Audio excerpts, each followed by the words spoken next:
আসসালামু আলাইকুম ওয়া রাহমাতুল্লাহি ওয়া বারাকাতুহু। প্রিয় দর্শক, কুরবানির মাসাইল বিষয়ক বিশেষ আলোচনায় আপনাদেরকে জানাচ্ছি সাদর আমন্ত্রণ। আজকে আমরা জানব কুরবানি সংশ্লিষ্ট বেশ কিছু বিষয়। কি পরিমাণ সম্পদের মালিক হলে তাকে কুরবানি করার ক্ষেত্রে সমর্থবান বলা হবে। কোনো ব্যক্তির কাছে যদি 200 দিরহাম বা 52.5 তোলা রূপা থাকে, অথবা 20 দিনার বা 7.5 তোলা রূপা থাকে, বা এই পরিমাণ সম্পদের মালিক হয় সে, তাহলে তাকে সমর্থবান বলা হবে। বর্তমান সময়ে কাউন্ট করলে দেখা যায় কারো কাছে যদি ৬৭,০০০ টাকা থাকে, তাহলে তার উপরে কুরবানি আবশ্যক হবে। তবে এখানে একটি লক্ষণীয় বিষয় হলো, জাকাতের মতো এই সম্পদগুলো হাউলানে হাউল তথা 1 বছর অতিক্রান্ত হতে হবে না। আইয়ামে নাহরের মধ্যে যদি এই টাকাগুলোর বা এই সম্পদগুলোর মালিক হয়, তাহলে তার উপরে কুরবানি আবশ্যক হবে। আরেকটি বিষয়ে আমাদের প্রশ্ন থাকে, কেউ যদি ঋণগ্রস্ত হয়, তাহলে তার উপর তো কুরবানি আবশ্যক নয়। তবে ওই ব্যক্তির জন্যই আবশ্যক নয়। সে যদি ঋণ পরিশোধ করার পরে তার কাছে ওই কুরবানির নেসাব পরিমাণ কোনো সম্পদ না থাকে, তাহলে তার উপরে আবশ্যক হবে না। তবে যদি ঋণ পরিশোধ করার পরেও তার কাছে যদি এই পরিমাণ সম্পদ থাকে, তাহলে তার উপরে কুরবানি আবশ্যক হবে।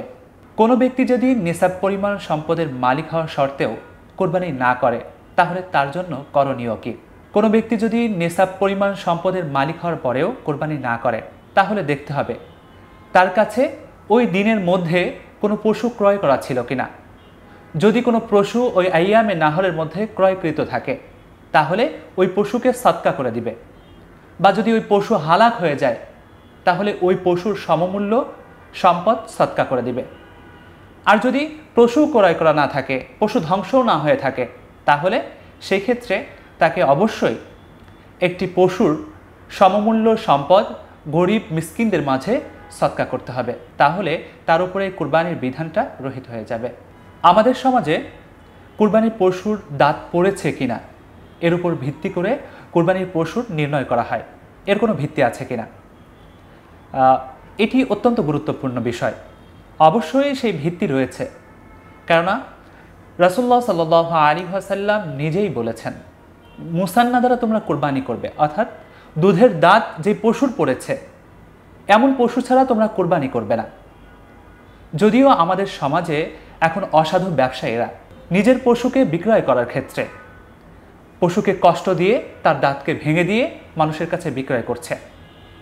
এ সমস্ত অসাধু ব্যবসায়ের কারণে অবশ্যই এই বিষয়টা আমাদেরকে সতর্ক থাকতে হবে, যাতে করে এমন কোনো পশু দ্বারা যেন আমার কুরবানি না হয়। এমন কোনো অসাধু ব্যবসায়ীর পশু যেন আমি ক্রয় না করি যার বয়স পূর্ণ হয়নি। অবশ্যই আমরা লক্ষ্য রাখব। অনেকের কাছে যে বিষয়টি বারবার প্রশ্ন জাগে যে রাসূলুল্লাহ সাল্লাল্লাহু আলাইহি ওয়াসাল্লাম কেমন রঙের পশু দ্বারা কুরবানি করতেন। এ ব্যাপারে হাদিসে উল্লেখ রয়েছে, রাসূলুল্লাহ সাল্লাল্লাহু আলাইহি ওয়াসাল্লাম কালো, সাদা, ধূসর রঙের পশু দ্বারা কুরবানি করতেন। হযরত জাবের রাদিয়াল্লাহু তাআলা আনহু বর্ণনা করেন, তিনি বলেন, আমি রাসূলুল্লাহ সাল্লাল্লাহু আলাইহি ওয়াসাল্লামকে দেখেছি কালো, সাদা এই বর্ণ আকৃতির পশুকে কুরবানি করেছেন। তিনি পশুর দুই পাশে পা রেখে আল্লাহু আকবার বলে জবাই করেছেন। এ দ্বারা স্পষ্ট হয়ে যায় যে রাসূলুল্লাহ সাল্লাল্লাহু আলাইহি ওয়াসাল্লাম কালো, সাদা, ধূসর বর্ণের পশু দ্বারা কুরবানি করেছেন।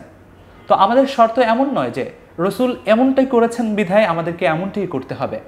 আমরা উত্তম পশু ক্রয় করব। এটি রাসূলুল্লাহ সাল্লাল্লাহু আলাইহি ওয়াসাল্লামের জীবনের মধ্যে একটি আমল। কারোর কাছে যদি সম্ভব হয় অবশ্যই সেটি ক্রয় করব। তা না হলে যে কোনো রঙের পশু দ্বারা কুরবানি করলে আমাদের কুরবানি হয়ে যাবে। এ ছিল আমাদের আজকের আয়োজন। অবশ্যই আমরা কুরবানি করার ক্ষেত্রে এই বিষয়গুলো লক্ষ্য রাখব। আল্লাহ তাআলা আমাদের প্রত্যেককে কবুল করুন। আমিন। আসসালামু আলাইকুম ওয়া রাহমাতুল্লাহি ওয়া বারাকাতুহু।